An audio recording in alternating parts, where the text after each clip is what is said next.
ఈరోజు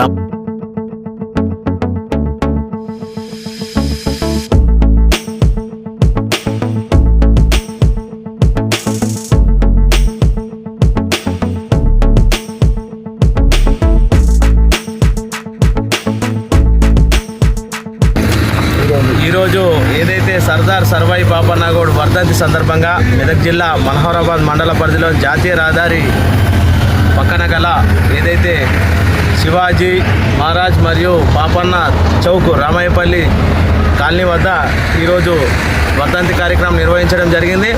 సర్దార్ సర్వాయి పాపన్న వర్ధంతి కార్యక్రమంలో భాగంగా ఆయన ఘన నివాళులు అర్పించుకుంటూ ఆయన చేసిన కార్యక్రమాలు అన్నీ గుర్తు చేసుకున్నాం. అయితే గతంలో తొలి బహుజన చక్రవర్తి ఏదైతే తెలంగాణ ఏలిన తొలి చక్రవర్తి అని చెప్పేసి కూడా అందరికీ తెలుసు. ఈరోజు తెలంగాణ ప్రభుత్వము ప్రతిష్టాత్మకంగా ఈరోజు అంతా ఏదైతే తెలంగాణ వ్యాప్తంగా కలెక్టరేట్లో కావచ్చు ప్రతి ఒక్క అధికారిక కార్యాలయాల్లో సర్దార్ పాపన్న జయంతి వర్ధంతి ఉత్సవాలు నిర్వహించడం జరుగుతుంది.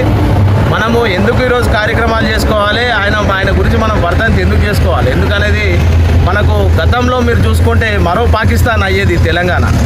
ఇలాంటి వాళ్ళు ఏదైతే ఈ చరిత్రక ఏదైతే ఇలాంటి స్వాతంత్ర సమరయోధుల వల్లనే మనకు చరిత్రలు అనేటివి ఉన్నాయి. కాబట్టి ఇలాంటి సంఘటనలు మనము ఇలాంటి కార్యక్రమాలు మనం చేసుకోవాలి.